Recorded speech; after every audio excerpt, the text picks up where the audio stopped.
Hello students, how are you doing today? I hope that you're feeling great and safe. We are moving on to a new theme of time out. And today's topic is parkour in Malaysia. We have a reading comprehension lesson today.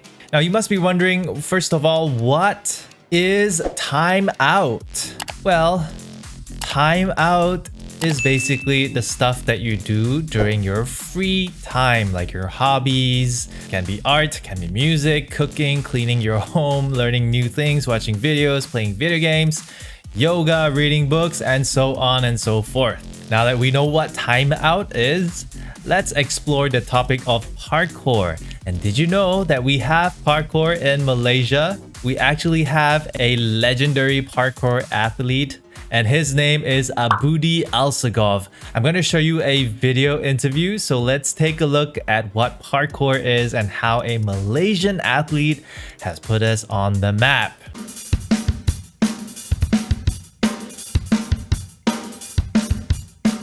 Parkour essentially is moving from one point to the other as fast as possible from point A to point B by just using your body. And while free running is basically more on the art of expression, art of movement, freedom of expression, expressing yourself through movements in the urban environment. The urban environment is like the canvas, and then your body is like the brush. So you draw Nice like analogy. Well put. through the urban environment. I've always been a fan of movement since young age.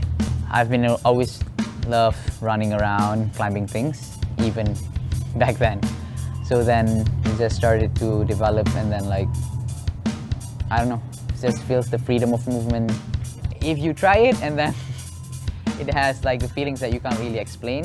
For example, like when you're doing all these moves, then it feels like the closest feeling to flying, I think. Nice. Actually, my friend introduced to me about parkour itself. It's not a familiar word, I don't know what it is. Went back home, looked it up on YouTube. This is the first video that I saw. Just Red blew my Bull mind. ad placement, It's guys. something that I wanted to try out back then because it's something different than other sports. Nice. So if beginners want to learn about parkour, I would basically teach them the basics. There's like 5 basics. The cat leaps, shoulder roll is the most important aspect of it. You learn how to fall first. And then there's the precision jumps, there's the wall pass, and then there's a lot of varieties of vaults where you get over obstacles by just using your hands.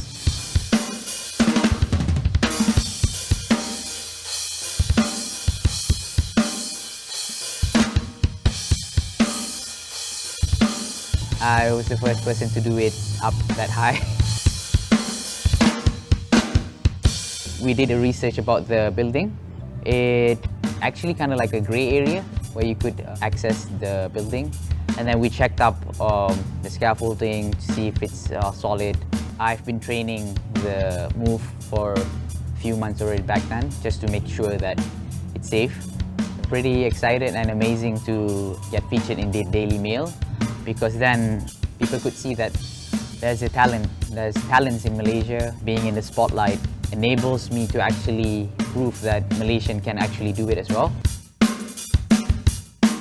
That's the thing about free running, like you challenge yourself to actually face your fear and to overcome your fear and to see if your training is actually working. Nice. But people don't actually see behind the scenes where the practitioner spend, if not hundreds of hours, just training, doing the same move.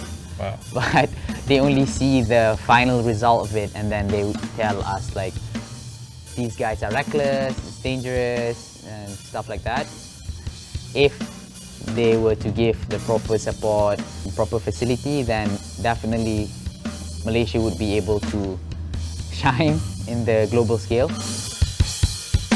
Mad respect for Mr. Aboudi right there, putting Malaysia on the map and being the first human flag on the Marina 101 tower in Dubai. Marina 101 is of course the second tallest building in the UAE, United Arab Emirates. I really like in the end how he talked about putting hours and hours, hundreds of hours of training before actually carrying out a stunt to make sure that it's safe, to make sure that it's successful. And this kind of principle can be applied to any kind of sport. Guys, if you're really into your sport, it can be parkour, it can be anything else. Practice it, spend hours making yourself better at it. You might be able to bring a lot of pride to your fellow Malaysians. Yeah, and I would definitely cheer for you as well.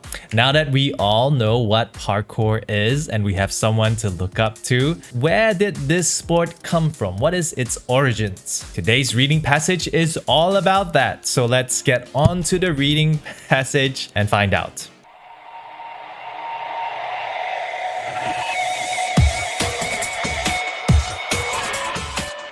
The urban playground.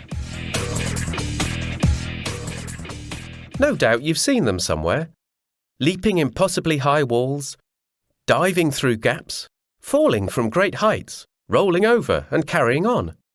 They look like they are being chased by someone, but in fact, they are traceurs, and they are practicing one of the fastest growing extreme sports, free running or parkour. There is an interesting word being used in this passage. Traceurs. So this is what the people who created parkour called themselves, traceurs. In French, it means to trace, like how you trace the outline of something with a pencil. But in Parisian French, you know how we have like Kelantanese Malay, Johor Malay, Malay Pasar, Malay Baku, right? In France, French language, they have varieties in different parts of the country, and in Paris, traceurs also means to go fast. If you've seen parkour before in movies or in videos, they are going very fast through the urban landscape. This sport was created in the 1980s by a couple of bored adolescents, David Bell and Sébastien Foucault, who enjoyed climbing, running and jumping around the streets of their Parisian neighborhood. They were passionate about learning how to go over, under or through any obstacles that they met on the way. Slowly, their acrobatic running developed into an actual sport as more and more people joined them. The founders of parkour are these two gentlemen right here. It was founded in 1980s. Wow, guys, how long ago is that? And they were just bored adolescents. Adolescents is another name for teenagers, people who are about to become adults. This is the guy David Bell and this is Sébastien Foucault. And they are from Paris. In 2003, a documentary was broadcast in the UK called Jump London. This followed a group of traceurs, including Foucault, running around famous landmarks. The sport was introduced to the English-speaking world as free running, but Foucault and Bell had already decided that parkour and free running were two different sports. Free running involves more spectacular tricks and somersaults, which are not really necessary, whereas in parkour, traceurs try not to overdo it. For them, the important thing is to overcome an obstacle. However, the basic techniques and moves are similar and are commonly confused. Today, Foucault and Bell enjoy worldwide fame and have starred in films and adverts.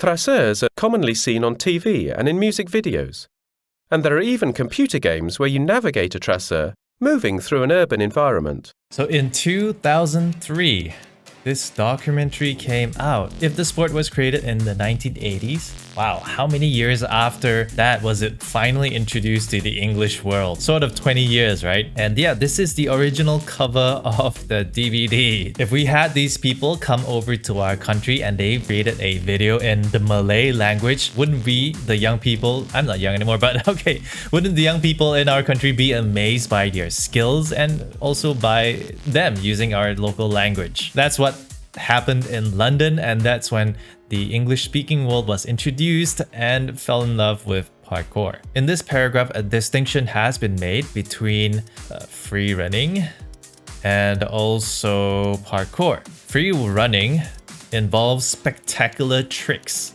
So you're doing something just to show off and show off your skills, basically. Whereas parkour, the focus is not to overdo it. Your focus is just to overcome the obstacle that's in front of you. So tidak mengada-gada lah tu. Parkour, more than free running, is not only a way to improve physical fitness, but also a way of thinking. In a similar way to martial arts philosophy, it gives you the ability to overcome your fears and control your mind. There is no list of moves or techniques for parkour because each obstacle a tracer faces is a new challenge, and the way a tracer deals with the obstacle will depend on body type, weight, speed and strength. Parkour is not a competitive sport. There are no opponents to beat. It is about interacting with the environment around you, which in the modern world is more than often the inner city. I like how they describe parkour as martial arts with a philosophy. Essentially, when you participate in parkour, it helps you overcome your fears, especially me, I'm afraid of heights, and to control your mind with discipline, I guess, to be careful and to spend many hours in training. And the focus is also on overcoming an obstacle and treating it like a challenge. Don't give up, right? Face the challenge and overcome it. There is a way, and the way to overcome the challenge depends on your body type, weight, speed, and strength. You have a different body, you have different abilities, strengths, and weaknesses. Make use of that. Be creative. A lot of K-butt involved in this sport, guys. Critical thinking. Any environment where there are obstacles is appropriate for parkour or free running. No equipment is needed, but obviously strong trainers and comfortable clothes should be worn. Parks, playgrounds, and shopping malls are popular places. But city councils are also beginning to provide young people with safe places to practice. Many schools in London have introduced parkour classes, and the response has been very positive. And it's not only sporty kids who are keen.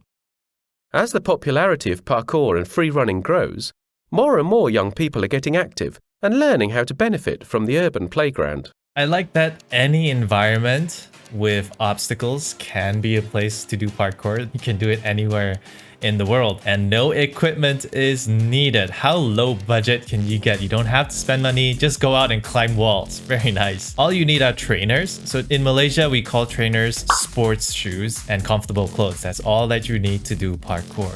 Very nice. And I like that it's not only sporty kids who are doing it. Anybody can do parkour, which is wonderful. So what do you think about parkour? Would this be something that you would like to do yourself? Let me know inside the comments. Or maybe you are already doing parkour or free running. Let me know as well. I would love to read what you have to say. Now head on over to the Google Forms and fill in the exercises over there, the reading comprehension exercises. You can rewind to the passage if you need it for any of the questions. No problems with that. YouTube makes things very simple. And this Google Forms will be used for your attendance as well as your assessment. Next up, ooh, money falling from the sky.